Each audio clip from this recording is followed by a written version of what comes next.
बातें करते हम खेतों की और उसके रखवाली की, बाग बगीचा फल फूलों और फसलों की हरियाली की। हम बीजों की बातें करते उत्तम जल संसाधन की, हम तकनीकी बातें करते फसलों के उत्पादन की। हर किसान का सपना सच हो जीवन सुखद बनाने को, गाँव-गाँव के हर आंगन का प्यारा सा ये दर्शन। कृषि दर्शन, कृषि दर्शन, कृषि दर्शन, कृषि दर्शन, कृषि दर्शन, कृषि दर्शन, कृषि दर्शन, कृषि दर्शन। जोहार, नमस्कार। कृषि दर्शन के आज के अंक में आप सबों का स्वागत है। कहते हैं जो भीड़ से हटकर चलता है उसकी पहचान बनती है। आपकी भी पहचान बने आपके क्षेत्र में, आप कृषि जगत में ऊंचाइयों को छुएं, इसलिए हम लेकर आते हैं अपना कार्यक्रम कृषि दर्शन, जहां होती है आपके लिए जानकारियां। कुछ जानकारियां आज भी आपके साथ साझा करनी है, तो चलिए कार्यक्रम की शुरुआत करते हैं और सबसे पहले देख लेते हैं कृषि समाचार। नमस्कार, कृषि समाचार में आपका स्वागत है। मैं हूं मृदुला। आइए देखते हैं आज कृषि समाचार में क्या है खास। राज्य के किसानों के लिए साइकिल, ई रिक्शा और कोल्ड स्टोरेज।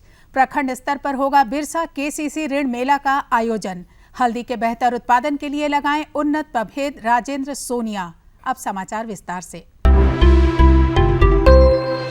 राज्य उद्यान निदेशालय ने किसानों के लिए post harvest and preservation infrastructure विकास योजना शुरू की है। कृषि विभाग के अधीन चल रहे इस योजना में किसानों को फल सब्जी के प्रसंस्करण एवं रख रखाव के लिए छोटे छोटे उपकरण और संसाधन दिए जाएंगे। इसमें किसानों को साइकिल, ई रिक्शा और छोटे छोटे कोल्ड स्टोरेज उपलब्ध कराएगी।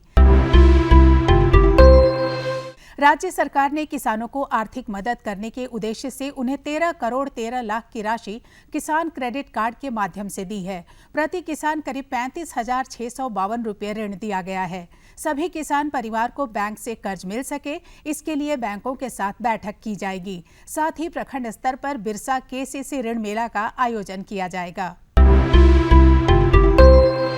जो पशुपालक भाई सूकर पालन से जुड़े हुए हैं, वे अभी गर्मी के मौसम में सूकरों के खान पान और आवास प्रबंधन पर विशेष ध्यान दें। यदि सूखा चारा दें तो पर्याप्त पानी भी दें। सूकरों को छायादार स्थान में रखें। साथ ही उन्हें आहार में संतुलित मात्रा में मिनरल मिक्सचर और विटामिन जरूर दें। अगर आप सूखा चारा दे रहे हैं तो पानी की पूरी व्यवस्था होनी चाहिए। साथ ही साथ जो पोषक तत्व में बदलाव की व्यवस्था होती है जो करनी चाहिए। अभी गर्मी के मौसम में एनर्जी की जो मात्रा है वो थोड़ी बढ़ानी चाहिए। साथ ही साथ जब ज़्यादा गर्मी होती है तो सूकर उससे ज़्यादा प्रभावित होते हैं, खाने में थोड़ी कमी हो जाती है। तो जो हम लोग आवास की व्यवस्था भी अच्छी होनी चाहिए। ठंडा वातावरण सूकरों को मिलना चाहिए ताकि वो खाने में जो आहार का जो इंटेक होता है, आहार जो लेते हैं उसमें कमी नहीं हो।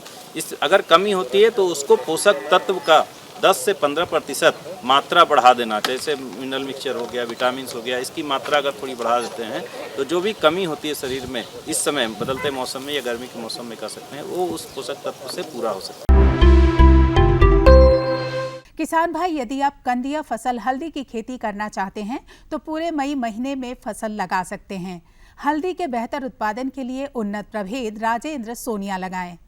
किसान भाइयों, अब खेत की गहरी जुताई के लिए ट्रैक्टर चालित सब सॉइलर हल का उपयोग कर सकते हैं। ये मिट्टी के सख्त परत को तोड़ता है और मिट्टी को ढीला करता है। इससे मिट्टी में जल का संचार सुगम होता है, यानी मिट्टी की जल धारण क्षमता बढ़ती है। ट्रैक्टर चालित सब सॉइलर हल से उपज में 30% तक की वृद्धि की जा सकती है। हल्दी की बुआई में 18 से 20 किलोग्राम बीज प्रति हेक्टेयर की दर से लगाएं। बुआई में कतारों के बीच 45 सेंटीमीटर और पौधों के बीच 15 सेंटीमीटर की दूरी रखें। बीज के लिए 1 से 2 आंख वाले गांठ का चुनाव करें। हल्दी के बेहतर उत्पादन के लिए उन्नत प्रभेद राजेंद्र सोनिया लगाएं। इसकी उत्पादन क्षमता 25 से 30 टन प्रति हेक्टेयर है। समेकित कीट प्रबंधन के अंतर्गत कई ऐसे उपचार हैं जिसमें रासायनिक दवा के उपयोग की जरूरत नहीं पड़ती है। इन्हीं में एक उपाय अपनाते हैं लत्तेदार सब्जी फसलों के कीट नियंत्रण में। आइए जानते हैं ये उपचार। किसान भाइयों, आप लत्तेदार सब्जी फसल की खेती करने जा रहे हैं तो फसल लगाने से 1 सप्ताह पहले खेत के चारों ओर 2 से 4 पंक्तियों में मक्का फसल लगा दें। चारों ओर से लगे मक्का फसल के घेरे के अंदर लत्तेदार सब्जी फसल लगाएं।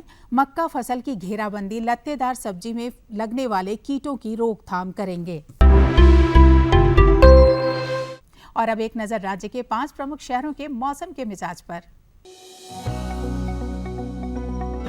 आज राज्य के 5 प्रमुख नगरों के अधिकतम और न्यूनतम तापमान कुछ इस प्रकार दर्ज किए गए। रांची का अधिकतम तापमान 37 डिग्री सेल्सियस और न्यूनतम 25 डिग्री सेल्सियस। जमशेदपुर का अधिकतम तापमान 38 डिग्री सेल्सियस और न्यूनतम 27 डिग्री सेल्सियस। मेदिनीनगर का अधिकतम तापमान 42 डिग्री सेल्सियस और न्यूनतम 28 डिग्री सेल्सियस। देवघर का अधिकतम तापमान 38 डिग्री सेल्सियस और न्यूनतम 26 डिग्री सेल्सियस और धनबाद का अधिकतम तापमान 36 डिग्री सेल्सियस और न्यूनतम 26 डिग्री सेल्सियस रहा। कृषि समाचार में आज इतना ही। अगले दिन अगले अंक में फिर मुलाकात होगी कुछ ताजा तरीन खबरों के साथ। तब तक के लिए दीजिए इजाजत। नमस्कार, जोहार। तो किसान भाइयों, आपने देखा कृषि जगत से जुड़ी हुई ताजा तरीन खबरें, मंडी का भाव, मौसम का हाल। रुकते हैं एक छोटे से विराम के लिए, मिलते हैं इस विराम के बाद। भारत सरकार का हर प्रयास किसानों को दे रहा है एक नई आस। देश के किसानों की खुशहाली और उन्हें आत्मनिर्भर बनाने के लिए भारत सरकार समर्पित है।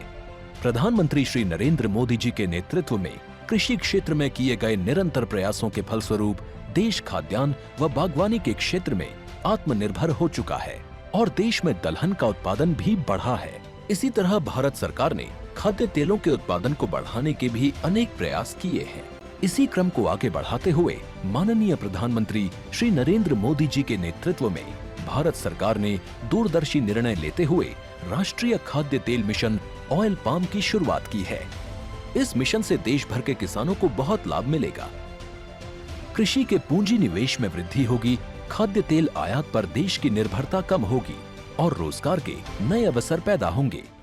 खाने के तेल में आत्मनिर्भरता के लिए अब राष्ट्रीय खाद्य तेल मिशन ऑयल पाम का संकल्प लिया गया है। इससे किसानों को तो सीधा लाभ होगा ही, गरीब और मध्यम वर्ग के परिवारों को सस्ता और अच्छी क्वालिटी का तेल भी मिलेगा। यही नहीं, ये मिशन बड़े स्तर पर रोजगार का निर्माण करेगा।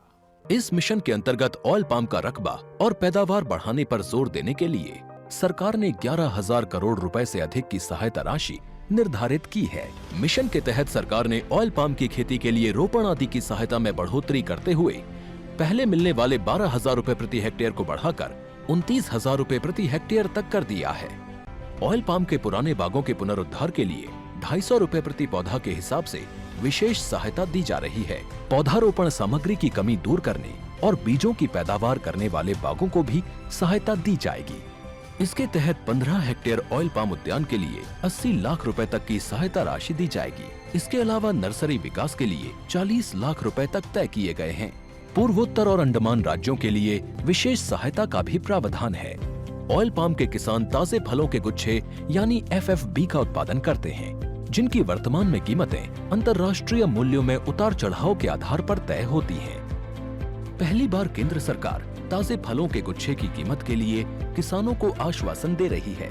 ये व्यवहार्यता मूल्य यानी VP कहलाएगा, यानी किसानों को कोई घाटा नहीं होने दिया जाएगा। व्यवहार्यता मूल्य VP तय करने की शुरुआत 1 नवंबर से होगी और अगले वर्ष 31 अक्टूबर तक जारी रहेगी। इसे ऑयल पाम वर्ष कहा जाएगा। इस योजना के तहत वर्ष 2025-26 तक ऑयल पाम का रकबा 6.5 लाख हेक्टेयर सृजित करने और कच्चे ऑयल पाम की पैदावार वर्ष 2025-26 तक 11.20 लाख टन पहुंचाने का लक्ष्य निर्धारित किया गया है। सरकार के इस महत्वपूर्ण निर्णय से देश में ऑयल पाम की खेती करने वाले किसानों में विश्वास पैदा होगा और वे खेती का रकबा बढ़ाएंगे। इस तरह पाम ऑयल का उत्पादन भी बढ़ेगा, जिससे किसानों की आय बढ़ेगी और ग्रामीण अर्थव्यवस्था भी सुदृढ़ होगी। किसान भाइयों, आज हम आपकी मुलाकात करवाने जा रहे हैं युवा कृषि उद्यमियों से। ये जो युवा कृषि उद्यमी हैं, ये कुछ ऐसे काम करते हैं जो भीड़ से अलग हटकर है। ये करते हैं ऐसे गुणवत्तापूर्ण खाद का पौधों का इस्तेमाल और उनका उत्पादन जो इन्हें खुद भी लाभ पहुंचाता है और साथ ही साथ ये बाजार की मांग के अनुसार उनका विक्रय भी करते हैं। कैसे करते हैं ये काम और क्या लाभ मिलता है इनको, आइए पूरी जानकारी आपको दिलाते हैं इस वृत्त चित्र के माध्यम से। आज के समय में जब बेरोजगारी की बात करते हैं तो युवाओं में एक बात आम है कि करें क्या, विकल्पों के अभाव का रोना रोते हैं।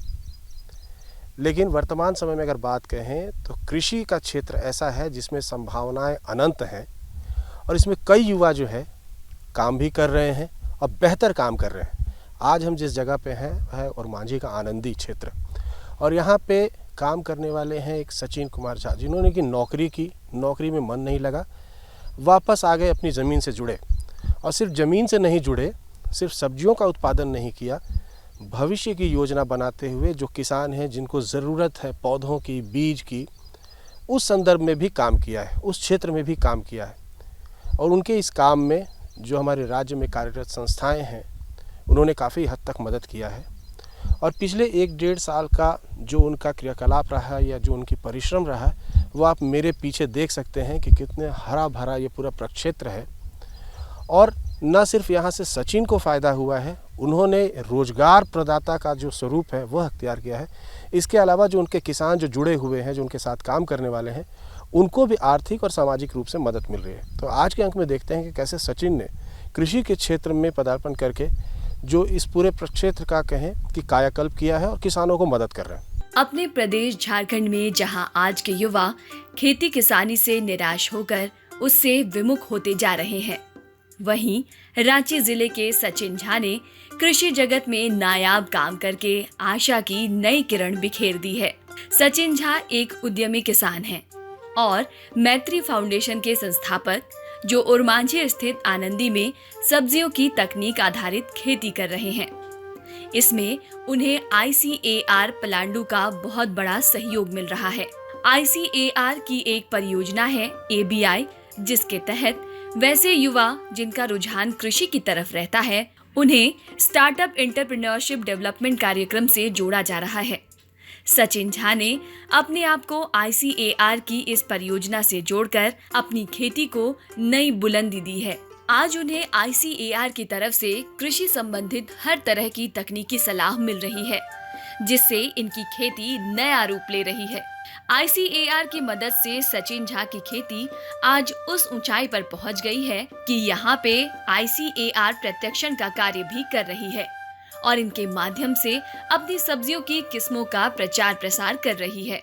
सबसे पहले तो मैं बताना चाहूँगा कि भारतीय कृषि अनुसंधान परिषद की एक परियोजना है ABI परियोजना। इसमें ऐसे युवा जो कि कृषि के तरफ झुकाव रखते हैं या रुझान रखते हैं, उनके लिए हम लोग स्टार्टअप या एंटरप्रेन्योरशिप डेवलपमेंट का एक कार्यक्रम हमारे जो अनुसंधान केंद्र पलांडू रांची में है, भारतीय कृषि अनुसंधान परिषद का एक केंद्र, वहाँ हम लोग कर रहे हैं। और सचिन जी हमारे एक इनक्यूबेटर के रूप में काम कर रहे हैं और हम इनके लिए जो तकनीकी सलाह आप कह सकते हैं या कंसल्टेंसी या उसको हम लोग दे रहे हैं। साथ ही साथ आजकल जो हमारा अनुसंधान केंद्र से तमाम सब्जियों की अच्छी किस्में निकली हैं, उन किस्मों का प्रचार प्रसार हम लोग नहीं कर पा रहे थे, तो एक सचिन जी के माध्यम से वो सारा डिमॉन्स्ट्रेशन एक तरह से आप कह लीजिए उन पे काम यहाँ पे चल रहा है। इसमें प्रसार और अनुसंधान का भी सपोर्ट मिलेगा सचिन जी के काम से। ICAR पलांडू और मैत्री फाउंडेशन के संस्थापक सचिन झा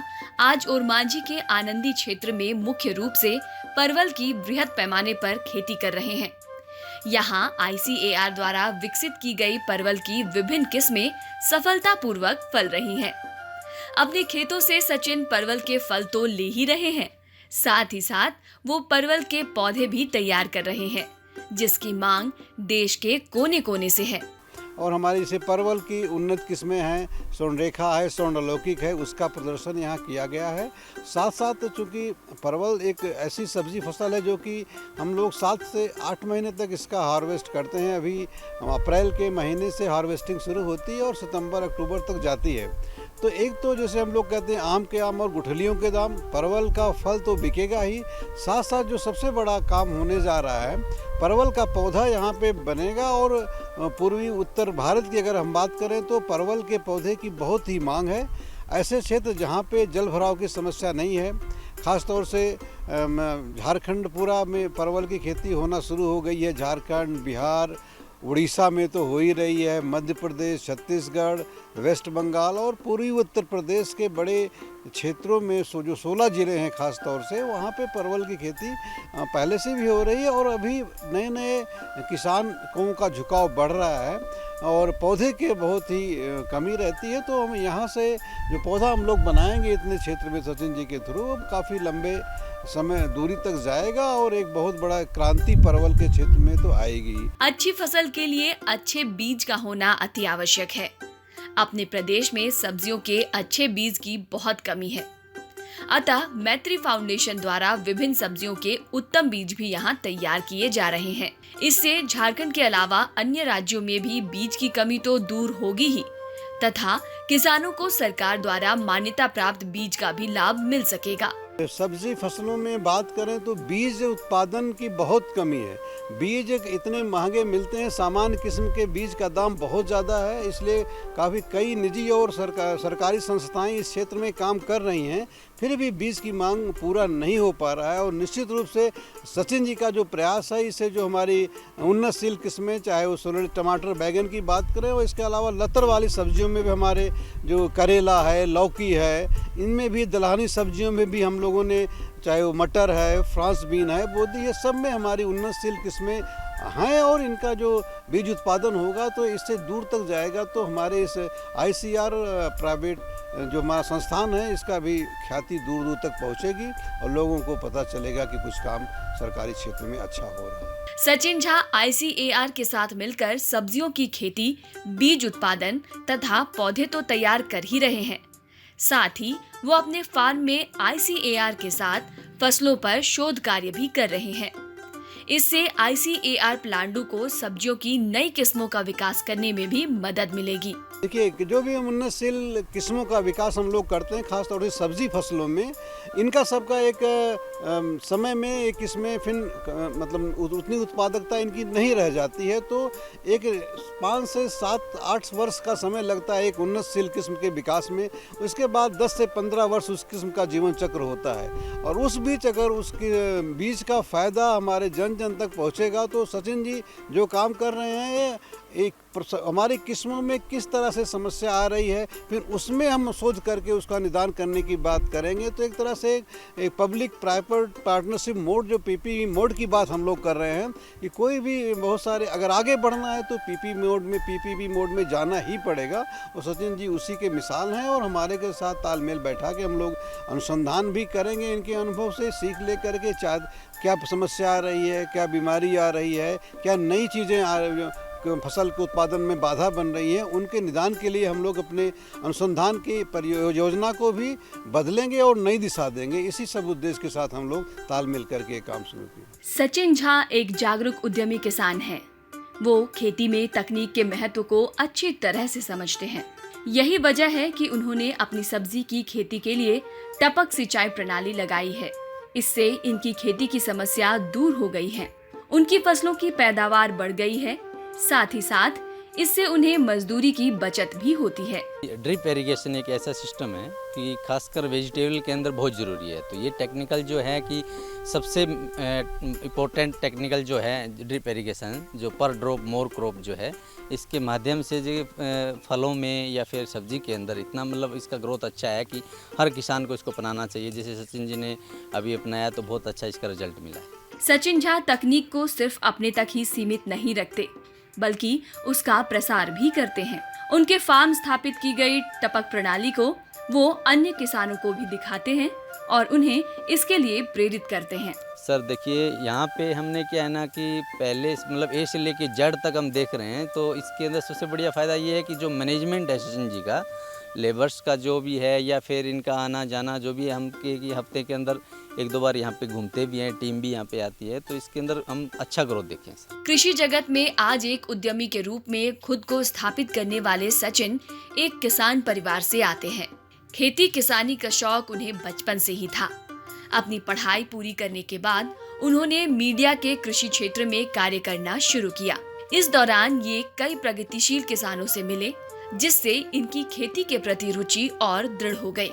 अतः उन्होंने नौकरी छोड़ अपनी कृषि की कंपनी मैत्री फाउंडेशन को बढ़ाना शुरू किया और आज कृषि जगत में वो सफलता का परचम लहरा रहे हैं। बात करें तो हम भी किसान के घर से ही हैं और हमारे पिताजी ही खेती किसानी ही किया करते थे। 1987 की बात है जब हमारे पिताजी रेलवे में थे और उनका किसी कारणवश एक ही दिन में करीब 95 लोगों का सस्पेंड का ऑर्डर आया था। वो भी रीज़न था कि उन्होंने विदाउट एप्लीकेशन अपने जॉब से जो उनको सीनियर था उनका इंटीमेट किए हुए ही उस दिन जॉब पर नहीं गए और एक ही दिन में लगभग 95 लोगों का सस्पेंशन ऑर्डर आया था DRM के ऑफिस से। और आज तक हम लोग कोर्ट में केस भी लड़ रहे हैं, लेकिन अभी तक कोई हाई कोर्ट से तो डिग्री मिली हम लोगों को, लेकिन सुप्रीम कोर्ट में अभी तक मामला हम लोग की फंसी हुई है। तो उसी को देखते हुए, अपने पापा को देखते हुए भी हम लोग प्रेरित हुए कि खेती किसानी को थोड़ा सा किया जाए। और रुचि हमारी बचपन से ही रही खेती किसानी में। बात करें 10th की, तो जब हमारी 10th की पढ़ाई लिखाई चल रही थी उससे से खेती की ओर हम लोग अग्रसर हुए और प्रभावित हुए।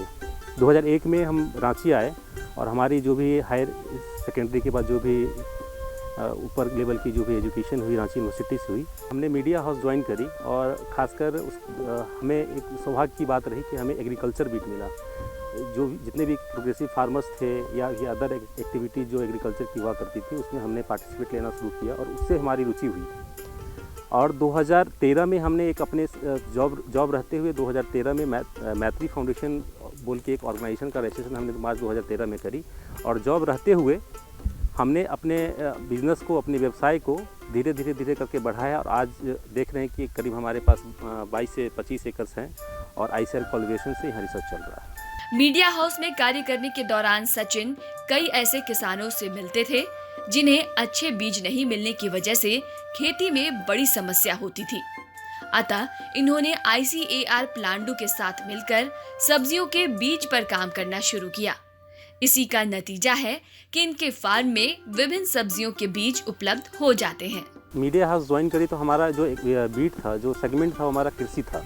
और जब हम किसान से मिलते थे, अदर देन जो भी ऑर्गेनाइजेशन उससे रिलेटेड ऑर्गेनाइजेशन थी उनसे हम मिलते थे, तो खासकर एक परेशानियाँ किसानों के बीच देखते थे कि उनको जो मार्केट से सीड खरीदते थे वो सर्टिफाइड सीड नहीं मिलती थी। कभी सीड जनरेशन हुआ तो फल नहीं दिया, कभी फल दिया तो समय से फल नहीं दिया। उसी को देखते हुए हम एक अनुभव मुझे मिला कि एक सीड पे काम करनी चाहिए और एक रिप्यूटेड संस्था के साथ काम करनी चाहिए जो हमें टेक्निकल सपोर्ट करे। और ख़ासकर जो सरकार की योजनाएं हैं या फिर किसानों की बात करें तो खासकर सर्टिफाइड बीज की बात करें या उन्नत नर्सरी की बात करें तो उसी पे हम लोग आज कार्य कर रहे हैं। सचिन झा की कंपनी आज ICAR प्लांडू के साथ मिलकर सब्जियों के बीज उत्पादन का कार्य भी कर रही है। ICAR उन्हें इसके लिए हर तरह की तकनीक उपलब्ध करा रही है। यही वजह है कि इनके यहाँ के बीज आज रोग मुक्त एवं गुणवत्तापूर्ण हैं और भारत सरकार द्वारा प्रमाणित है। आज की तारीख की बात करें तो सर हमारा जो संस्थान है मैत्री फाउंडेशन और जो ICAR जो अनुसंधान केंद्र प्लांडू है उसके माध्यम से हम लोग करीब 26 एकड़ में आज रिसर्च का काम कर रहे हैं। और आप देख रहे हैं कि हमारे इस प्लॉट में ICAR की एक वैरायटी लगी हुई है स्वर्ण श्यामली। और इसकी खासियत ये है कि इसकी जो रूट जो डिजीज आती है, जो जीवाणु मुरझा रोग जो आती है, उस नहीं के बराबर रिजल्ट है। ये अपनी फसलों के उत्पादन के लिए हर तरह की सावधानियां बरतते हैं। वो ICAR द्वारा अनुशंसित मात्रा में खाद तथा उर्वरकों का उपयोग अपने खेतों में करते हैं। यही वजह है कि इनके फार्म में सब्जियों की खेती के साथ साथ उसके बीज का भी उत्पादन हो रहा है। कि क्वालिटी प्रोडक्ट आने के लिए सबसे निर्भर करता है कि संतुलित मात्रा में फर्टिलाइजर का उपयोग करना, फार्म यार्ड मैन्योर बोलते हैं, गोबर की खाद जिसको हम लोग हिंदी भाषा में बोलते हैं। तो कम से कम 1 एकड़ में 8 से 10 ट्रॉली का जो उपयोग होता है वो ICAR के माध्यम से रिकमेंड करी गई है कि 8 से 10 ट्रॉली गोबर की खाद जो देख रहे हैं मिट्टी हमारा, और मिट्टी हमारा देख भी रहे हैं कि आज जो स्थिति हमारा कि एकदम भुरभुरी मिट्टी है। जिस भी खेत में ऑर्गेनिक मात्रा उपयोग ज़्यादा से ज़्यादा की जाती है उसकी सॉइल जो है वो सैंडी करीब वो सॉफ्ट हो जाती है वो। और आज हमारे खेत में देखने के 4 महीना की क्रॉप्स हैं, इसमें हम करीब अभी कम से कम जो है 15 से 20 क्विंटल करीब हम बैगन तोड़ चुके हैं सब्जी के लिए। और हमारा सीड प्रोडक्शन भी है। तो 2 in 1 मतलब एक खेत में 2 कार्य हम लोग कर रहे हैं। एक रिसर्च का भी काम कर रहे हैं किसानों के लिए, सीड के लिए भी काम कर रहे हैं, और जो डेली का मेरा नीड है, जो डेली का जो हमारा वेजेज है, जो मजदूरी है, उसको भी हम सब्जी उत्पादन करके हम अपने नीड को फुलफिल कर रहे हैं। सचिन झा आज कृषि जगत में एक रोजगार प्रदाता के रूप में भी काम कर रहे हैं। उनके ओरमांझी के आनंदी स्थित फार्म में आज लगभग 70% महिलाएं तथा 30% पुरुष इनके साथ काम कर रहे हैं। ये ग्राम आनंदी है और कोशिश हमारी यही है कि यहाँ के लोगों को रोज़गार मिले। और जहाँ आपने पूछा कि महिला और पुरुष की अनुपातिक रेशियो क्या होगी, तो करीब जो है सो हमारे पास 70% करीब महिलाओं का योगदान है और 30% करीब पुरुष का योगदान है। और इस सिलसिले से भी देखें कि महिलाओं का जो कार्य करने की शैली होती है पुरुष की अपेक्षा काफ़ी बेहतर होती है। और डेली वेजेस की भी बात करें तो कहीं ना कहीं 1 रुपया हमें कम ही देने पड़ते हैं और कार्य भी अच्छे करते हैं। और पुरुष की अपेक्षा में महिलाओं को आत्मनिर्भर बनाना भी एक हमारा मैत्री फाउंडेशन, मैत्री ग्रुप्स की एक मुहिम है। आज सचिन झा की मैत्री फाउंडेशन कृषि जगत में काफी सराहनीय कार्य कर रही है। कृषि की रिसर्च एडवाइजरी कमेटी के सदस्यों ने भी इसे सत्यापित किया है और कृषि जगत में इनके कार्य को सराहा है। रिसर्च एडवाइजरी जो कमेटी की जो सलाहकार अनुसंधान समिति जो हमारे केंद्र पे आई, उनका एक एवल्यूशन रहा कि मैत्री फाउंडेशन कृषि के क्षेत्र में बेहतर कार्य कर रही है। इनको योजना सरकार के साथ में या योजना की बात करें या टेक्नोलॉजी की बात करें या किसानों की बात करें या अच्छे किस्म की बीज की बात करें या अच्छे नर्सरी की बात करें, खासकर हम लोग फोकस कर रहे हैं पूरे झारखंड को परवल की खेती देख रहे हैं। आज हमारे पास करीब 5 एकड़ में करीब परवल की मातृ ब्लॉक लगी हुई है, जिसमें 3 वैरायटी पे हम लोग काम कर रहे हैं, जिसमें एक पहला है स्वर्ण अलौकिक, दूसरा है स्वर्ण सुरुचि, तीसरा है स्वर्ण रेखा। सचिन झा का मानना है कि खेती से कृषि जगत में अपार संभावनाएं हैं। जरूरत है इसे उद्योग के रूप में लेने की। आज इसी रुख की वजह से सचिन कृषि जगत में सफल हो पाए हैं और लोगों के लिए रोजगार प्रदाता बन रहे हैं। आज के दिन में जो हमारे देश के प्रधानमंत्री जी जो हैं वो भी कहते हैं कि नौकरी करने वाला नहीं, नौकरी देने वाला बनो। उन्हीं के वाक्य से, उन्हीं के शब्दों से हम प्रेरित हुए हैं और आज देख रहे हैं कि हमारे पूरे जो 25 से 27 एकड़ की हमारी फार्म जो रिसर्च सेंटर है मैत्री फाउंडेशन की, उसमें करीब एज ए रिक्वायरमेंट आवश्यकता अनुसार करीब 55 से 60 लोग हमारे साथ आज के डेट में काम कर रहे हैं। और एग्रीकल्चर को आज के दिन में उद्योग के रूप में हमको देखना पड़ेगा। जो परंपरागत खेती है उसको छोड़ के हमें उद्योग के रूप में खेती को देखना पड़ेगा, तभी हम कह सकते हैं कि खेती किसानी संभव है। कृषि जगत में जीविका की अपार संभावनाएं हैं। इन संभावनाओं की खोज में अपार उपलब्धियां एवं समृद्धियां साथ साथ मिलती हैं। नौकरियों में जो नहीं मिल पाती वो भी यहाँ प्राप्त हो जाती है। सचिन झा ने ICAR की मदद से कृषि में एक कीर्तिमान स्थापित किया है। इसमें वो सब्जियों की खेती के साथ साथ उसके पौधे और बीजों का उत्पादन भी कर रहे हैं। उनका ये प्रयोग बहुत सफल है। वस्तुतः इसने सचिन झा को भी एक उद्यमी किसान के रूप में क्षेत्र में स्थापित कर दिया है।